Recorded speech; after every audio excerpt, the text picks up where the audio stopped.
The Lord be with you. And with your spirit.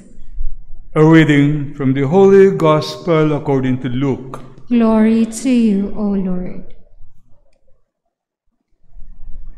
Someone in the crowd said to Jesus, "Teacher, tell my brother to give me my share of our inheritance." He replied, "Friend, who has set me up as your judge or arbiter?" Then he said to the crowd, "Avoid greed in all its forms. A man may be wealthy, but his possession do not guarantee him life." He told them a parable in these words. There was a rich man who had a good harvest. "What shall I do?" he asked himself. "I have no place to store my harvest." "I know," he said. "I will pull down my grain bins and build larger ones. All my grain and my goods will go there. Then I will say to myself, you have blessings in reserve for years to come. Relax, eat heartily, drink well, enjoy yourself."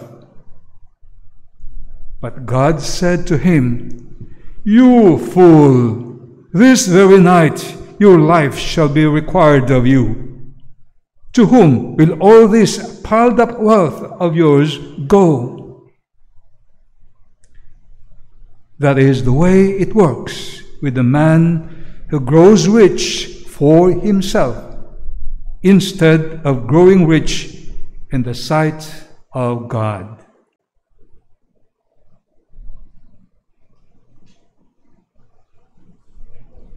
The Gospel of the Lord. Praise to you, Lord Jesus Christ.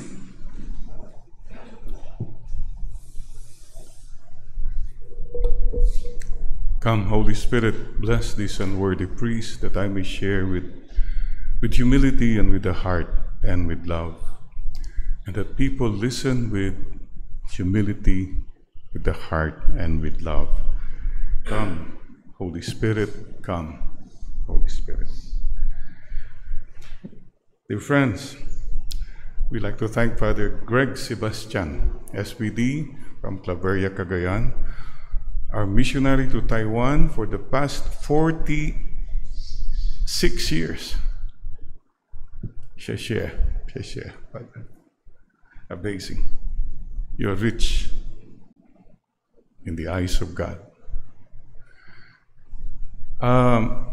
Mga kapatid, sino po, ito may tatanungin ko sa iyo.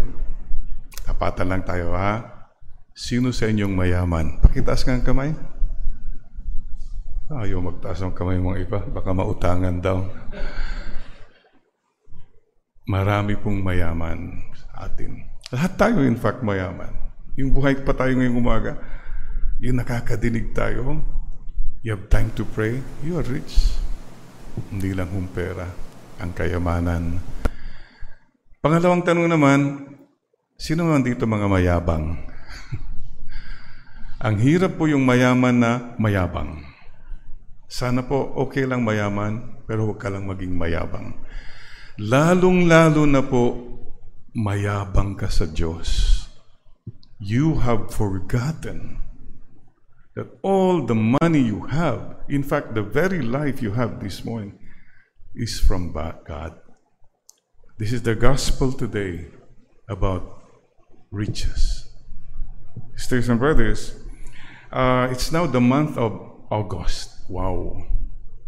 And I think the Chinese don't like August kasi ghost daw. Ghost month. But you see, mga kapatid, I understand that, especially now sa probinsya po, before the harvest comes in about October, November, 2-3 months before that, so it's about now, are the lean months. Sa Ilocano, gawat, talagang taghirap, waiting for that harvest of the rice. Pero marami po, bago pa dumating ng harvest, nabagyo na, or, ayun, kukunin na rin ang inutangan ng fertilizer, etc. Whether we like it or not, money is very much a part of our lives. So mga kapatid, very simple po ang tanong ngayon. May tanong lang po ako sa inyo. The gospel tells us today, take care to guard against all greed, though one be rich, one's life does not consist of possessions. Good question. Ang equation mo ba sa buhay mo, may pera ko, kaya ito ako. Yun po ang mali madalas. You identify yourself with your money, your possessions. Mali po. Because you are more important than your money, than your possessions. Your achievements in this world are nothing compared to the blessings you receive. You and I receive from God. Huwag po natin ipagyayabang yung pera natin, kayamanan natin. To God and to people.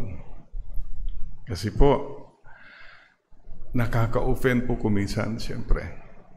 Pinapakita mo yung karangyaan mo. No? Nilalagay pa nila sa Facebook kung saan-saan na itong kinain niya, itong bag niya. What for? Nasasaktan mo pa yung damdamin ng iba, napapagalit mo pa iba. Mayaman, pero huwag sana mangging mayabang. And so today, I would like to ask you, ito na one question. Anong nasa bulsa mo ngayon? What do you carry in your pocket? Yun. Naku mag-share nga kayo. Anong nasa bulsa mo? O Mrs., tignan mo nga yung wallet ni Mr. mo. Patingin yung wallet mo. Anong mga nandyan? Yun. What do you carry in your pocket? And today, I'd like to share with you, well, of course, most of us carry cellphone. Aba, mag-ingat kayo ha. May mga research daw na yung cellphone, kung saan yan malapit, baka doon may radiation, doon nakaka-cancer. Nagtanggalan na ng mga pansa bulsa. Anyway, by the way, itong cellphone, minsan ito nagiging parang, ito ng pinaka-tanging yaman ng ibang tao. Ito lang palagi. Tanging yaman. Well, cellphone is good for communication. Good. Pero ang nangyayari, cellphone is seclusion. Ako lang, wala akong pakialam sa, nasa dining room ka na, kung ano pang, you know, you are not there. You're not here. So please don't let that happen, that your cellphone makes you secluded. When you are where you are, stay there where you are. Alam po yun, nakaka-offend. I don't know. I feel offended when somebody's just, parang, walang kwenta ka na nandito ka. This is more important. So, please, these are little reminders lang po. Number 2, cellphone is for information. Wow, amazing. Ang dami palang information dito sa cellphone. May napindot ako minsan, di ko alam. Do you have any command? May command. Sinubukan ko. Play soft music. Marami pala. Information is fast. Kaya lang ang problema po, huwag natin gamitin ang cellphone for disinformation.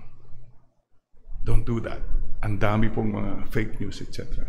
And number 3, cellphone is for recreation. Di ba? Dami kang mga... Kaya lang, because of that, madalas, wala nang conversion. There are conversions in cell phones if you use it right. So, what's in your pocket? May I share with you po what's in my pocket since I was a little boy. Mama taught me to put in my pocket 2 things. The first one is, Jerry, bring always with you your rosary. And the second one Mama taught me is, bring always your handkerchief. In my left pocket. To this very day, handkerchief and rosary. Si Papa naman, when I was still a little boy, Papa told me to bring, in my right pocket naman, a comb. Yung suklay. Up to now, at least may sinusuklay pa. By the way, when I was a teenager, all the way I said, Lord, wag naman mag-recede yung hairline ko. God has been faithful. Siyempre may mga vanity tayo. Pero some years ago, sabi ko, Lord, bakit naman dito nawawala na dito yung buhok ko? Sabi nila, ikaw ha? Dito lang naman hiningi mo, hindi mo naman sinabi dyan. Okay, Lord, thank you. So that's it. I come. And one more thing Papa taught me. I don't know if you can relate with this. Papa called it bulsarilo. In the pocket, in the pants, dito sa likod po ng belt area, mayroong maliit na pocket doon. Bulsarilo means pocket, watch pocket. And that's where Papa said, you put there your little money, your bottom line money, bottom line peso, pang emergency. Kasi hindi yan mananakaw. And he said, para makauwi ka, just in case. Enough money so that you can make it back home. Interesting. And this is what I would like to share with you in our journey. Number one, mga kapatid, the rosary. In your journey, please don't forget God. In your journey through this life, yumaman ka man lahat, huwag mong kakalimutan si Mama Mary. Mga iba kasi, punong-puno ang bulsa. Pero, sa puso naman, ang Diyos ay wala. What does it profit you and me? We gain the whole world. We lose our soul. We don't have God. So this is the first thing. And please, prayer reminds us that all we have is from God. Galing kay Lord lahat eh. Prayer. There is a song years ago that said, always keep a little prayer in your pocket, and you're sure to see the light. Soon there'll be joy and happiness, and your wee little world will be brighter.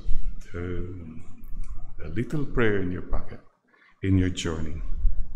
Number two, paalala ni Mama, carry always a handkerchief. Okay, handkerchief, very useful, no? Pinapawisan, sipon, nahihiya ka, yan, handkerchief. What does a handkerchief remind us? Humility. Napakasimple po ng handkerchief, hindi kita ng mga tao pero ang daming nagagawa. Pero simple lang. Hindi kagaya ng kurbata na pang-dekorasyon lang. Panay forma ka eh. Handkerchief reminds us to be humble and to serve. Kasi kadalasan yung handkerchief natin, pwede natin sana pangpunas din ng pawis ng ibang tao. People are toiling. People are working hard. Give them some comfort. People are crying. Have time para makatulong ka sa kalungkutan, sadness of people. Remove their tears. The lowly handkerchief. Humility and service. Okay. The comb. Simple reminder for all of us to be neat, to be clean. Not only externally, not only physically, but to be neat, to live a neat and a clean life. Righteousness. Na ayusin natin yung mga magulo. Mga kapatid, sana ikaw ay maging suklay, hindi sablay. This is the reminder. As far as possible, be orderly, be righteous, do what is right. And the last one, the bulsarilo, the pocket, watch pocket. And that, it's the smallest of the pockets. So what you do is you fold whatever money, yung napakaliit, isiksik mo doon, and that's enough. Reminder, you cannot carry so much money in this world. Baka, as Papa said, para makauwi ka sa bahay. if you have so much money, the danger is you may not be able to come back home to your Father in heaven. Sa dami ng pera mo, baka nawala mo ang kaluluwa mo. There was much wisdom there. The more I think about it, sabi ko, Papa, bakit, hindi ba bulsa rilo yan? Bakit perang nilagay mong katiting na pera? Wala kasi akong rilo, sabi niya. Pero at least mayroong 10 pesos, 5 pesos. Okay na yan. Yung makakauwi ka, nawala ka, makarating ka pa rin sa bahay. For example, punta ka sa plaza, lalo na pag fiesta. May nadalapos, may natumba kang nagtitinda ng mga maniton. Paano mo babayaran yan? Uy, mayroon kang pulsa. That's what it means. Emergency, that you can make it back home to heaven. Sisters and brothers, these are the things that we should always remember. Go back home. And so, dear friends, please, don't forget to be careful about money. Because money, number one, can corrupt you. I've seen people who were good, pero nung nagkapera na, nagbago na, iba na ang trato niya. Where is that simplicity, that joy, that spontaneity that money has corrupted this person? Ang dami pong ganyan. Not only, you can tell me stories. Power corrupts. Money corrupts the character. Dati may passion siya. You have so much passion for life. Well, what happened is you have so much passion now for money. Everything is about money. And what problem is, many people, because of your passion for money, you lose your compassion for people. Puso para sa mga tao. Careful. Number 2, of course, pride. Dahil sa pera, mayabang ka na. Makes us pride. And then you look at people, pera lang yan. Father, everyone has a price. There are people who really believe that. Elections, pera lang yan, hindi na kailangan magkampanya. Perahin mo lang mga yan, tapos na. Wow! Etc. Careful. Marunong pong gumamit si Taning ng pera, so be careful. Of course, money can bring you to dishonesty. You ask yourself, though, is it worth it all? Is it worth it all? There are some things that are not for sale sa buhay natin. Please don't forget, what is not for sale? Your principles, your friendships, your values. Not for sale. Not for sale. Not everything has a price. And number 2, I've seen also families, friendships, congregations, communities, nag-away-away na dahil sa pera. O kunwari tayo magkakaibigan, alright? We're all here gathered together. We are having attention. Ang ganda ng samahan natin. Kung biglang may bumagsak na 1 million pesos dyan, tulakan na, kuhanan na. Ganun ang nangyayari po. What is sad po, I know some friends who away-away, magkakapatid, nasa korte na nga, umabot na sa korte. Do you think that will be solved within their lifetime? I don't know. But sa akin ito po, dahil sa pag-aaway niyo magkakapatid, you know who suffers? Your children. Yung mga magpipinsan, away na rin sila. So you have passed on the garbage to them. What are you leaving behind to them? Instead, mayroon sila mga pinsan, mga pamangkin na mahal nila, kaaway na sila. You have left behind enemies just because money. Think about it. They will inherit the cross. And two things too. Pagdating daw natin sa langit, itong pinakamalaking problema. You go through customs. Number 1 is when you face God, the first thing you have to explain is unexplained wealth. How did you get this wealth? Did you work for it? Honestly? How come did you have so much? And number two, let's call it unshared wealth. Ang dami kang pera na hindi nabahagi. Wow! Many daw sa customs, halos sabihin ko, wag na lang Lord. Ay, sorry, nena, yan ang ginawa mo ng buong buhay mo eh. You'll have big regrets. Sana po we don't have regrets that we loved too little, too late. Sana all. So you see what happens to this sa gospel? This rich man, it was all about himself. I will build a barn. I am having a nice time. I know what to do. I. And what did God say? You fool.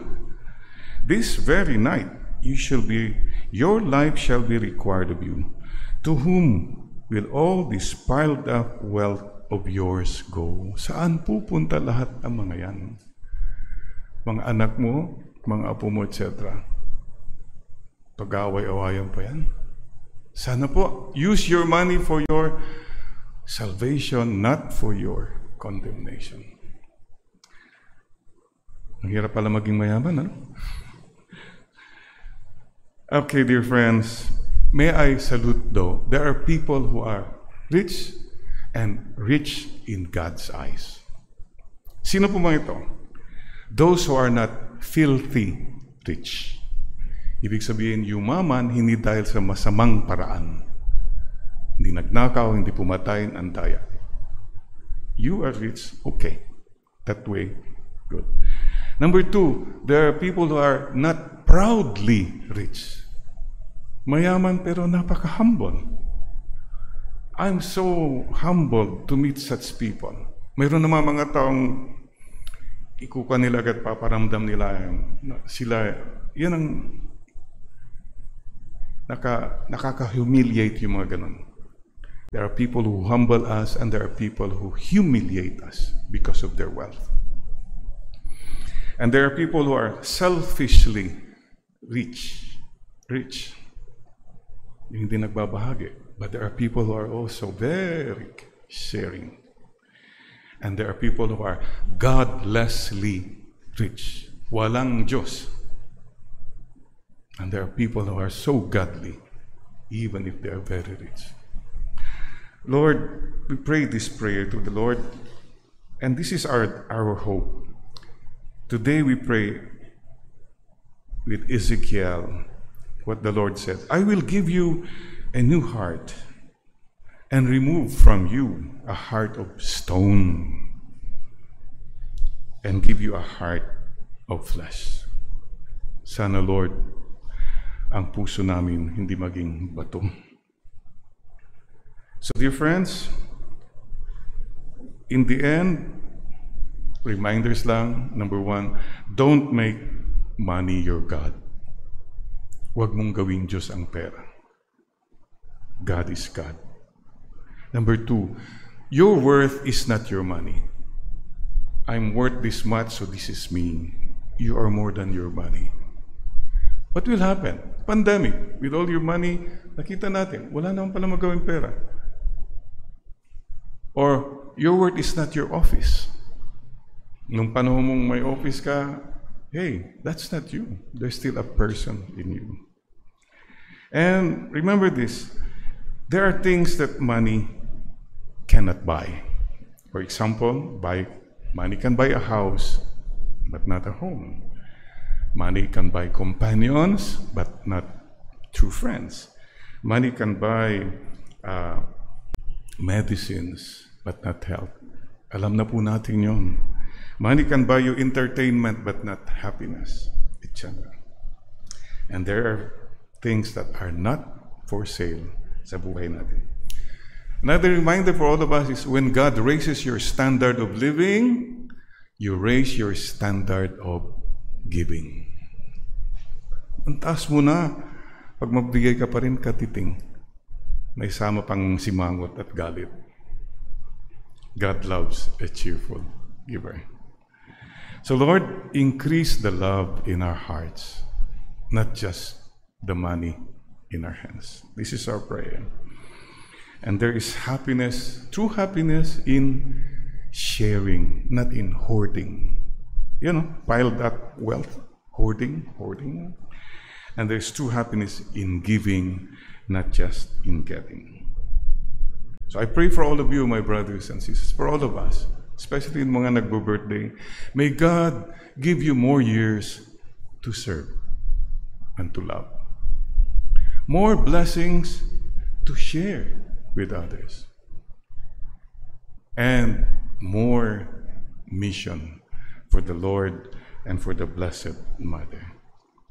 Sisters and brothers, be generous. Life is short.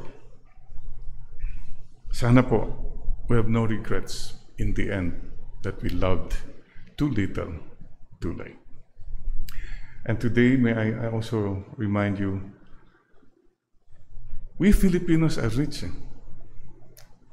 The missionaries here, Father Greg here will tell you, Filipinos everywhere. Number one, ang anong yaman natin?